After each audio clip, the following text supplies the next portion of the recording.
écrou contre écrou, rondelle, c'est du costaud, ça va pas bouger. Tu vois, le bidon, il coince un tech dedans, un tendeur pour le maintenir en haut. Et là, bien calé. Pendant que ça passe. Ça passe. Ça passe.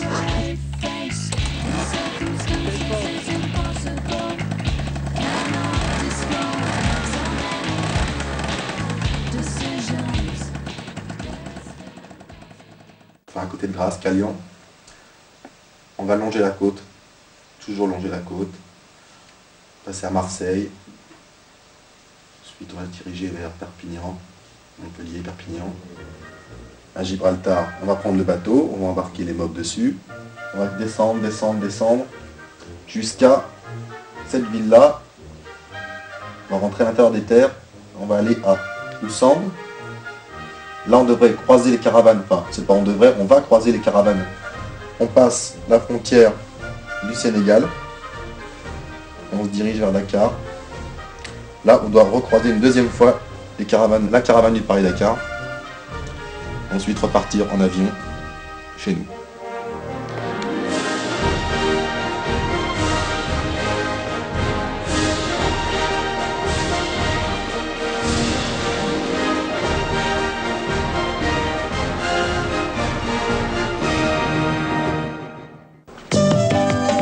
Malgré leurs espérances, Ali et sa famille devront encore longtemps se contenter d'eau stagnante avant de boire au robinet. Et le métier de livreur d'eau n'est pas prêt de disparaître.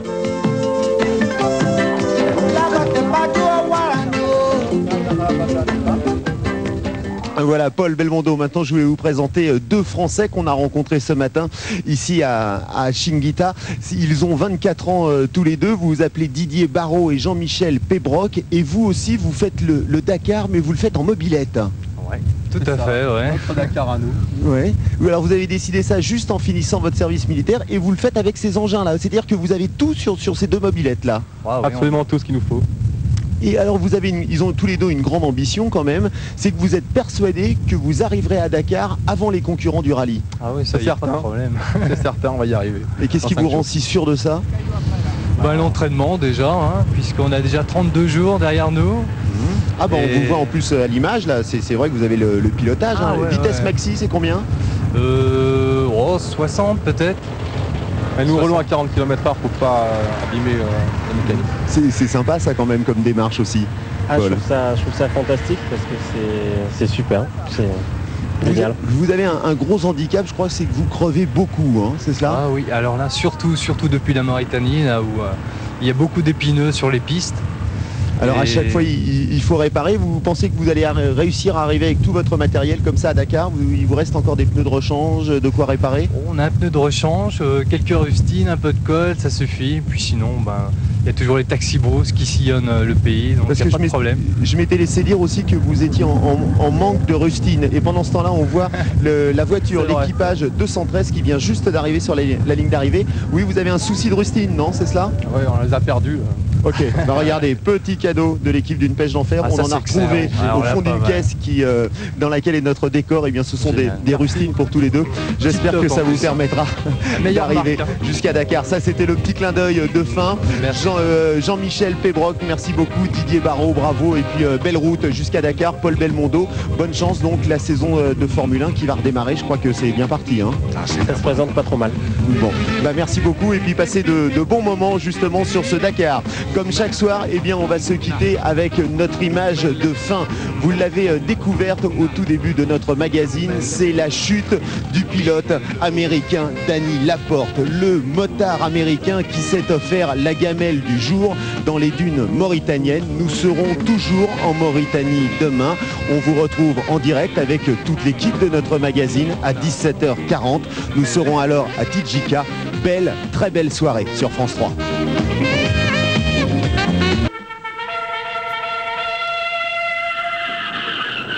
Un champion vu d'hélico, Jean Brussy et sa Honda 45. Il a accepté très gentiment de porter un micro-émetteur pendant le journal du Dakar. Commentaire à chaud de l'acteur. Ah! C'est le courant d'air qui m'a fait tomber. Ils ont quand même perdu plus de 2 heures sur le bord de la piste aujourd'hui. Harry Vatanen qui, à l'heure qu'il est, ici en Mauritanie, n'est toujours pas arrivé à la fin de l'étape. Côté coulisses, voilà la toute petite caméra qui était à bord de Dany Laporte tout à l'heure et qui nous a permis de vivre sa chute. Je voudrais saluer pour la fin de ce journal du Dakar, Rémi Barraud, c'est lui, Jean-Michel Pébroc, c'est l'autre. Ce ne sont pas deux concurrents, ce sont deux amateurs de 24 ans, des Français qui font Paris-Dakar en mobilette. Qu'est-ce qui vous a poussé à faire ça? Le goût de l'aventure, du défi, le rêve que procure tout le rallye. Et vous espérez arriver à Dakar quand? Le 15, on y sera, c'est sûr, avant les autres. Bon, alors, dimanche prochain, rendez-vous à Dakar, avec vos mobs, avec les Fox, bravo. Félicitations. Merci. Allez-y, prenez votre route. Que mes parents s'inquiètent pas, j'ai le GPS, voilà. j'ai tout ce qu'il faut.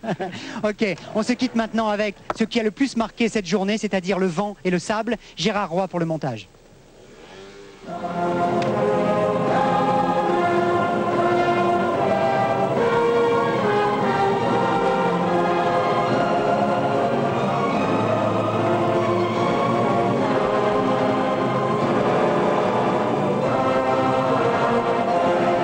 Voilà, c'est parti pour cette dernière émission spéciale Dakar. Nous sommes en direct au Sénégal, il fait plus de 25 degrés.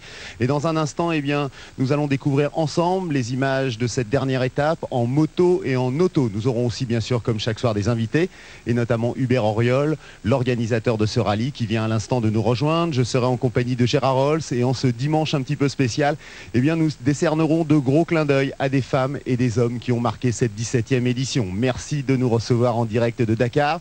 Top, pour le générique, c'est la DER, on va se faire plaisir.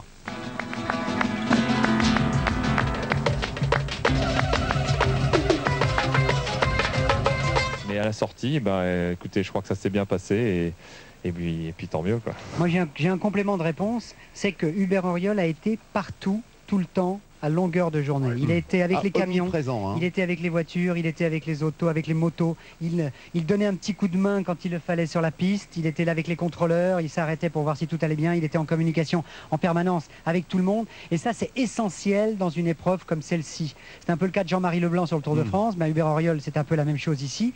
Être partout, tout le temps à l'écoute, essayer de comprendre. Et comme il le sait avec ses tripes, avec son intelligence, évidemment. Alors là, on lui fait un panégyrique extraordinaire, Hubert. C'est vrai que là, on a vécu 15 jours avec un patron qui était sur le terrain. Un vrai patron d'épreuve. Un vrai patron. Voilà, monsieur, merci beaucoup pour votre question. Bonsoir. On est en direct de Dakar. On va presque dire qu'on était en direct de Dakar. Je voulais faire un petit clin d'œil, Hubert. Je voulais vous les présenter. Ils s'appellent Jean-Michel Pébroc et Didier Barraud. Eux, ils ont fait leur Dakar, mais ils l'ont fait en mob, juste à côté des concurrents. Comme ça, on les avait rencontrés à Chinguetti en Mauritanie. Vous vous rappelez, Gérard? Ah oui, je vois les deux mobs. Je comprenais pas très bien comment elles étaient là. Ils sont c'est fort, ça. C'est très fort. C'est comme ça que naissent des vocations et que commence l'aventure. Oui, et puis c'est bien aussi qu'une épreuve comme le Dakar génère de belles histoires à côté. Gérard Rolls, Hubert Auriol, merci beaucoup. Un mot sur ce Dakar 95, un seul. Juste un mot, Gérard. En un mot? Oui, un. Émouvant. Émouvant pour toutes ces histoires. Hubert? Je dirais merci à toute l'équipe. Voilà, et ben moi je vais reprendre la même chose. Merci à l'équipe technique, merci à l'équipe de production qui nous a permis de vous retrouver tous les soirs en direct comme ça quelque part en Afrique. Nous on se retrouve demain à 17h40, on sera en direct de Béziers et ce pour toute la semaine. J'aurai juste le temps de prendre un petit avion cette nuit. Les prochains rendez-vous de la soirée en ce qui concerne le Dakar. Stade 2, 18h40, Stade 2 avec un multiplex avec San Diego et puis le journal du Dakar après. Présence dans le 19-20 et dans le soir 3. Beau programme, des bilans. Belle fin de soirée et belle fin d'après-midi justement sur France 3. Merci à tous, on se retrouve demain, on sera en direct de Béziers à partir de 17h40. Merci encore à tout le monde, à demain.